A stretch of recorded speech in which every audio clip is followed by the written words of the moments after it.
안녕하세요. 혹시 여러분은 자신의 마음속에 정체 모를 불안이 커져서 스스로도 이해하기 힘든 행동을 멈추지 못한 경험이 있으신가요? 혹은 내 문제가 아닌데도 주변 사람들에게 넌 왜 그러니? 라는 비난을 받아본 적이 있으신가요? 오늘 들려드릴 이야기는 바로 그런 상황에 처했던 한 독일 여성의 이야기입니다. 놀랍게도 그녀가 찾은 해답은 독일도 아니고 다른 유럽 국가도 아닌 한국에서였습니다. 그녀의 이름은 한나 슈미츠. 독일의 미행 근교에서 태어나고 자란 평범한 여성이었지만 사실 그녀는 강박증이라는 보이지 않는 질병을 오래도록 앓고 있었습니다. 강박증이 얼마나 사람을 괴롭히는지 혹시 짐작이 가시나요? 손톱을 물어뜯거나 문고리를 수십 번씩 확인하는 등 스스로도 왜 이러지? 라고 느끼면서도 멈추기 어려운 상태를 말합니다. 불안이 엄습해 올 때면 머릿속에서는 오로지 지금 당장 이 행동을 안 하면 큰일이 난다라는 무언의 목소리가 울려 퍼지죠. 한나는 어린 시절부터 손톱을 물어뜯는 습관에 시달렸고 그것을 멈추려 하면 할수록 더 심하게 물어뜯어 손톱끝이 피투성이가 되기도 했습니다. 가족들은 그녀를 이해해주지 않았습니다. 부모님은 왜 이렇게 보기 흉하게 손톱을 물어뜯느냐며 질책했고 나중에는 내가 이러니까 문제다. 이 상태로 무슨 일을 하겠니? 같은 냉소적인 말을 서슴지 않았죠. 그녀 스스로도 정말 내가 이상한 사람이 아닐까? 하고 점점 자기 부정에 빠져갔습니다. 어찌됐건 그녀는 고등학교를 마친 후 대학교에 진학해 간호학을 전공했습니다. 이유는 간단했습니다. 남을 돕는 일이 내가 살아있음을 느끼게 해준다. 바로 이것이었죠. 아픈 사람을 돌보고 내 돌봄으로 조금이나마 이들이 나아지는 모습을 볼 때만은 강박증에서 비롯된 불안을 잠시 잊을 수 있었습니다. 하지만 현실은 기대와 크게 달랐습니다. 독일의 간호학 전공은 이론과 실습 모두 치열했고 잠시라도 한눈을 팔면 중요한 실기시험에서 낙제할 수 있었습니다. 그렇게 대학을 다니며 실습 병원에서도 고군분투했지만 스트레스는 더 높아졌고 그녀의 강박적 행동도 더욱 심해졌습니다. 손톱은 어느새 손톱이라 부르기 어려울 만큼 물어뜯겨 상처투성이가 되었고 주변 사람들은 그녀를 이해하기보다는 불편해하거나 이상하게 보는 쪽이 대부분이었죠. 게다가 집에서도 늘 비난 섞인 반응만 듣던 한나는 점점 더 위축되어 갔습니다. 나중에는 내가 정말 쓸모없는 인간인가? 라는 극단적인 생각까지 하게 되었지요. 간호학을 졸업한 뒤 실제 병원에서 근무를 시작하고 나니 스트레스는 상상을 뛰어넘었습니다. 내가 실수하면 환자의 생명이 위태롭다라는 두려움이 머릿속에서 떠나질 않았습니다. 그녀는 더 열심히, 더 완벽하게 환자를 돌보려고 애썼지만 그럴수록 강박증은 더욱더 강해졌습니다. 이쯤 되면 실시간으로 손톱이 너덜너덜해지는 수준이었고 살이 드러나 피가 나며 염증이 생기는데도 멈출 수가 없었습니다. 가족들도 여전히 한나에게 비난을 퍼부었습니다. 너 같은 애가 간호사를 한다니 정말 한심하다. 네가 왜 우리 가업을 물려받지 않고 이런 고생을 하느냐. 결국 한나는 더 이상 이곳에서 희망을 찾기 어렵다는 생각이 들었습니다. 그러던 어느 날 우연히 유튜브에서 한국 아파트 생활을 소개하는 영상을 보게 되었는데 그 영상을 본 순간 묘한 끌림을 느꼈습니다. 복도식 아파트라 안전하고 방마다 보안도 철저하며 상가까지 연결된 구조라 밖에 나가지 않아도 편히 살 수 있다니 혹시 이곳이라면 내가 덜 불안해하지 않을까? 그 생각은 순식간에 일종의 탈출구로 자리 잡았습니다. 결국 한나는 모든 걸 내려놓고 독일을 떠나 한국으로 떠나기로 결정했습니다. 아무도 자신의 결정에 관심을 보이지 않았죠. 부모님도 차갑게 무관심했고 친구들도 그래 잘 다녀와 정도의 형식적인 인사만 건넸습니다. 그런데도 한나는 이곳을 벗어나지 않으면 정말 내게 미래가 없을 것 같다는 생각으로 비행기에 올랐습니다. 이때까지만 해도 한국에서 그녀가 마주하게 될 따뜻함과 변화를 꿈에도 상상하지 못했습니다. 인천공항에 도착한 첫날 한나는 말 그대로 정신이 없었습니다. 독일의 공항과는 사뭇 다른 풍경과 넓고 세련된 인테리어, 안내 방송에서 들려오는 빠른 한국어 한글 간판들이 모두 낯설었습니다. 공항 철도를 타고 창밖을 보니 빼곡히 늘어선 고층 아파트 단지들, 눈부신 네온사인 바쁘게 움직이는 사람들의 모습이 그녀를 압도했습니다. 내가 정말 여기서 살 수 있을까? 라는 불안감이 점점 커졌습니다. 하지만 돌아갈 곳은 없다고 생각한 한나는 서울 서쪽에 위치한 작은 원룸 아파트를 단기로 임대했습니다. 실제로 가본 아파트는 생각보다 낡았고 입구에는 방치된 자전거들이 어지럽게 놓여 있었지만 그녀는 어떻게든 여기라면 안전할 거야. 좁으니까 관리하기도 수월할 거야 라는 자기 암시를 걸었습니다. 방에 들어서자 좁은 침대와 간이 주방, 작은 화장실이 전부였지만 오히려 그것이 한나에게는 안도감을 주었습니다. 확인해야 할 공간이 많지 않다는 점이 오히려 좋았거든요. 다음날 아침 새로운 도시를 직접 걸어보겠다며 외출을 감행했습니다. 하지만 서울거리에서 느껴지는 이질감은 상상을 초월했습니다. 빠른 걸음으로 스쳐 지나가는 사람들, 온갖 간판에 한글이 빼곡히 쓰여 있고 어디선가 시끄럽게 흘러나오는 음악들. 한나에게는 모든 것이 너무 빠르고 너무 많은 것처럼 느껴졌습니다. 그런데 문득 강박증이 발작적으로 찾아왔습니다. 스스로도 이유를 알 수 없었습니다. 그저 주변이 너무 낯설고 불안이 치솟으니 무의식적으로 손톱을 물어뜯기 시작했습니다. 한나는 길 한복판에서 멈춰 선 채로 손톱 끝을 계속 물어뜯어 피가 나기 시작했는데도 멈추지 못했습니다. 주위에선 이 모습을 이상하게 바라보는 시선이 느껴졌지만 도저히 그 행동을 중단할 수 없었습니다. 그러던 찰나 중년 여성 한 분이 다가와 괜찮으세요? 라고 물었습니다. 독일이었다면 대부분의 사람들이 그냥 지나치거나 쑥덕거리기만 했을 텐데 이 여성은 주저없이 한나에게 말을 건넨 것입니다. 당황한 한나는 괜찮아요 라고 얼버무렸지만 손은 여전히 피투성이었습니다. 여성은 상황을 눈치채고는 피가 나는 것 같은데 제가 근처 카페 가서 휴지라도 가져다 드릴게요 라고 말하더니 한나를 부드럽게 이끌었습니다. 낯선 이방인에게 이런 따뜻한 배려를 받는 게 처음이었던 한나는 당혹스러우면서도 이상하게 마음이 놓였습니다. 카페에서 따뜻한 차 한 잔을 받은 한나는 그제서야 손에서 피가 나고 있음을 제대로 인식했습니다. 여성이 말했죠. 저는 정숙이라고 해요. 이 근처에서 카페를 운영하는데 외국분이신 것 같아 보여서 혹시 좀 도와드릴까 싶어서요. 한나는 미흡한 영어와 몸짓으로 자신이 독일에서 왔고 강박증을 앓고 있으며 긴장하면 손톱을 물어뜯게 된다는 사실을 털어놓았습니다. 대부분 사람이라면 그게 무슨 이상한 병이지? 라고 생각할 텐데 정숙 씨는 마치 오래전부터 알고 있었다는 듯 깊이 고개를 끄덕였습니다. 힘들었겠어요. 제가 도움이 될 수 있다면 얼마든지 말씀하세요. 이 한마디가 한나에겐 작은 기적이었습니다. 독일에서조차 주변 누구에게도 진심 어린 공감과 도움을 받지 못했던 그녀였으니까요. 그날 이후 한나는 정숙 씨가 운영하는 카페를 자주 찾았습니다. 정숙 씨는 방금 구워낸 빵을 건네주며 한나 씨 이거 한번 먹어봐요. 입이 심심하면 그나마 손톱을 덜 물어뜯게 될 수도 있죠 라고 말하곤 했습니다. 그 배려라는 것이 한나에겐 처음 겪는 놀라움이었습니다. 내가 이 나라에 온 게 정말 옳은 선택이었을까? 하고 회의감이 들 때마다 정숙 씨의 작은 환대는 그녀의 불안을 조금씩 누그러뜨려 주었죠. 그러던 어느 날 정숙 씨가 또 한 번 한나에게 큰 도움을 주게 됩니다. 한나, 내 친구 중에 상담사 지은이라고 있어. 혹시 만나볼래? 강박증 쪽으로도 공부를 많이 한 친구라 도움이 될 거야. 사실 한나는 독일에서도 상담을 받아본 적이 있었는데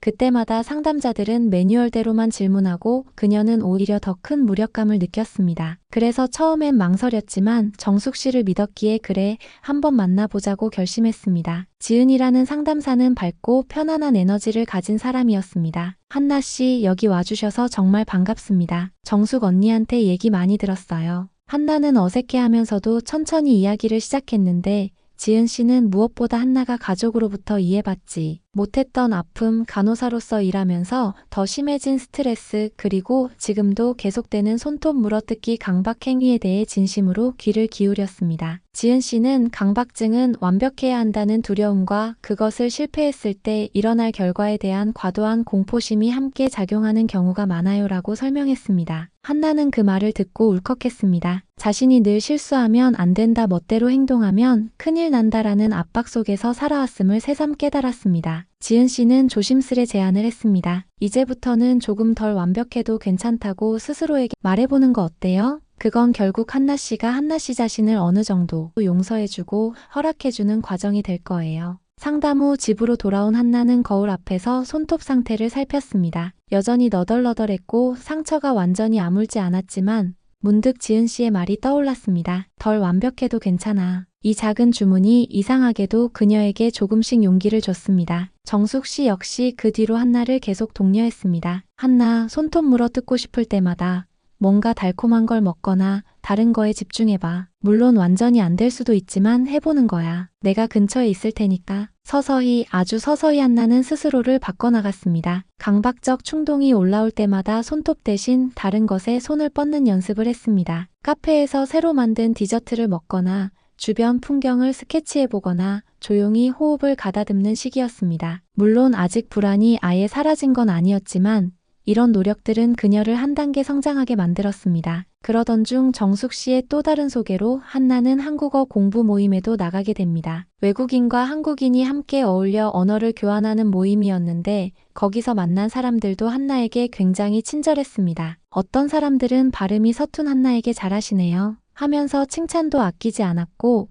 인사와 간단한 생활 표현부터 천천히 가르쳐 주었습니다. 이쯤 되니 한나는 문득 새로운 꿈을 꾸게 됐습니다. 내가 여기서 한국어를 조금 더 배워서 다시 간호사로 일해보면 어떨까? 처음 그 생각을 정숙 씨에게 털어놓았을 때 정숙 씨는 활짝 웃으며 좋은 생각이야. 한나가 간호사로서 정말 훌륭하다는 건 내가 봐도 느껴져 꼭 그렇게 해봐 응원할게 라고 힘을 실어주었습니다. 한나는 지은 씨에게도 이 계획을 이야기했고 지은 씨는 당연히 가능해요. 다만 너무 서두르지 말고 천천히 단계를 밟아가 봅시다라고 조언했죠. 시간이 지나 한나가 한국에 온 지 어느덧 6개월이 넘었습니다. 강박증은 완전히 사라지지는 않았으나 이전처럼 한나의 삶을 지배하진 못했습니다. 스스로를 자책하며 하루를 시작하던 과거와 달리 이제는 그래, 나도 어느 정도 불완전해도 괜찮아라는 마음가짐으로 아침을 맞이하게 되었죠. 이 즈음 한나는 용기를 내어 서울의 한 종합병원 간호사 채용 공고에 지원했습니다. 아직은 부족한 게 많지만 그래도 한번 부딪혀보자. 이런 마음이었습니다. 면접 당일 손바닥엔 땀이 잔뜩 고였고 마음은 쿵쾅거렸습니다. 면접관들이 날 이상하게 보면 어떡하지? 내가 강박증을 앓았다는 걸 알면 거절할지도 몰라. 그러나 면접관들은 다소 날카로운 질문을 던지면서도 한나의 이야기를 진지하게 들었습니다. 왜 한국에서 일하고 싶으신가요? 라는 물음에 한나는 준비해왔던 말 대신 진솔한 마음을 꺼냈습니다. 저는 독일에서 강박증으로 힘들었고 가족도 저를 이해하지 않았습니다. 그런데 한국에 와서 많은 분들의 배려와 따뜻함을 경험했고 저 역시 다른 사람을 돌보며 그분들에게 제가 받은 온기를 나눠주고 싶어요. 면접관 중 한 명은 그 마음이 참 좋네요. 환자들도 그 따뜻함을 느낄 수 있으면 좋겠습니다. 라며 긍정적인 미소를 보냈습니다. 며칠 뒤 병원 측에서 합격 통보가 왔습니다. 전화를 끊는 순간 한나는 기쁨과 울렁거림에 복받쳐 눈물을 흘렸습니다. 내가 정말 여기서 간호사로 다시 시작할 수 있어. 정숙 씨와 지은 씨 역시 정말 축하해. 라며 기뻐해 주었습니다. 한나는 이제 주저없이 말할 수 있었습니다. 아, 나 정말 이곳에서 다시 태어나는 기분이야. 출근 첫날 하얀 간호사 유니폼을 입고 거울에 선 자신을 보며 한나는 속삭였습니다. 한나, 너 잘할 수 있어. 완벽하진 않아도 괜찮아. 하지만 여기서 할 만큼 해보자. 아직 한국어가 능숙하지는 않았지만 동료 간호사들과 의사들은 한나를 반갑게 맞아주었습니다. 간호 스테이션에서는 독일 간호사 출신이라며 대단하다. 라며 칭찬을 해주기도 했습니다. 환자들 중에는 한국어가 서툰 한나를 보고도 이 외국인 간호사 덕분에 국제적인 느낌 나네라고 웃으며 격려하는 사람들도 있었습니다. 한나는 매 순간이 감동이었습니다. 독일에선 상상도 못할 일이었으니까요. 물론 쉽진 않았습니다. 낯선 의료 환경, 한국어 서류 작업, 밤샘 근무 등에 정신없을 때도 많았죠. 하지만 강박이 올라와도 지금 손톱을 물어뜯지 않아도 난 무사해라고 스스로에게 말하며 마음을 다잡았습니다. 혹시 모르게 주변 시선이 느껴지면 정숙 씨가 안나 괜찮아. 우리 다 그렇게 하나씩 배워가는 거지라고 해주었던 말을 떠올렸습니다. 그 한마디가 그녀에게 늘 용기가 됐습니다. 그렇게 몇 달이 지나 한나는 병원에서도 점점 인정받는 간호사가 되었습니다. 그녀가 특히 잘하는 것은 배려였습니다. 환자들이 불안해하거나 아파할 때 자신의 경험을 살려 다정히 안심시켜주고 작은 일에도 칭찬과 웃음을 주기 시작했습니다. 제가 한국에서 많은 분들에게 받은 것들을 이제 여러분께 돌려드리고 싶어요. 그 말에 환자들은 정말 고마워요, 간호사님. 덕분에 마음이 편해져요 라고 답했습니다. 이런 순간마다 한나는 내가 이곳에 오길 정말 잘했어 라고 여러 번 다짐했습니다. 어느 날 한나에게 전화가 왔습니다. 독일에서 온 번호였습니다. 오랜만에 듣는 부모님의 목소리는 여전히 차가웠지만 과거와는 달리 한나는 흔들리지 않았습니다. 그래, 나 여기서 아주 잘 지내고 있어요. 간호사로 일하고 있고 주변에서 많은 응원도 받아요. 부모는 별다른 대답이 없었지만 한나는 이미 부모의 인정이 필요 없었습니다. 자신을 받아주는 새로운 친구들, 동료들, 그리고 정숙 씨와 지은 씨가 있었으니까요. 정숙 씨는 카페에서 자주 왔나? 한국어도 더 늘었고 손톱도 정말 많이 괜찮아졌네. 이젠 거의 멀쩡하잖아 라고 농담을 건넸습니다. 한나는 그 말에 그러게요. 저도 가끔씩 거울을 보면 얼마나 뿌듯한지 몰라요. 아직도 불안이 찾아올 때가 있지만 이제 잘 대처할 수 있어요. 정말 고마워요. 다 정숙 씨 덕분이에요. 라며 웃음을 지었습니다. 지은 씨 역시 상담을 진행하며 한나 씨 본인의 감정을 제대로 인정하는 법을 익히고 계시네요.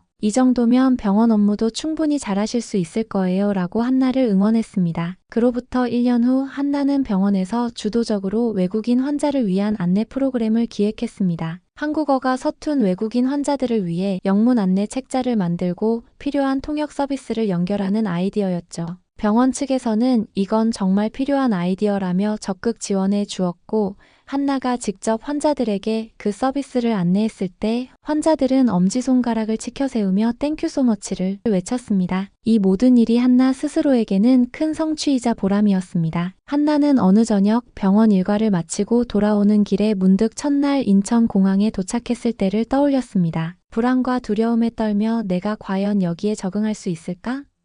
라고 발을 동동 굴렀던 모습과 지금 누군가를 위해 더 나은 환경을 만들어주고 싶다라고 생각하는 자신을 비교해보니 참으로 많은 변화가 있음을 실감했습니다. 강박증 역시 완전히 떨쳐버린 건 아니었지만 이젠 더 이상 한나의 삶을 지배하지 못했습니다. 왜냐하면 그녀가 스스로를 받아들이고 주변 사람들의 따뜻한 도움으로 한 걸음씩 나아갈 수 있었기 때문입니다. 마지막으로 한나는 밤하늘을 보며 이렇게 중얼거렸습니다. 이제야 진짜 내가 원하는 삶을 사는 것 같아. 그리고 이곳에서 새로운 가족, 새로운 친구들을 만났어. 내가 비록 독일에서는 실패했다고 여겼지만 사실 여기서 내 삶은 두 번째 기회를 얻은 거나 마찬가지야. 그 순간 고층 빌딩 숲 사이로 반짝이는 서울의 야경이 눈에 들어왔습니다. 화려한 도시의 불빛은 그녀가 처음엔 겁내던 빠르고 복잡한 곳이었지만 이제는 그래도 이곳이 날 따뜻하게 안아줬지라는 생각에 미소가 지어졌습니다. 그리고 핸드백에 든 작은 손거울을 꺼내어 잠시 손톱을 살폈습니다. 아직 완벽하지 않아도 그래, 괜찮아. 나 잘해가고 있어. 그 한마디가 그녀를 더 자유롭게 만들어 주었습니다. 이렇게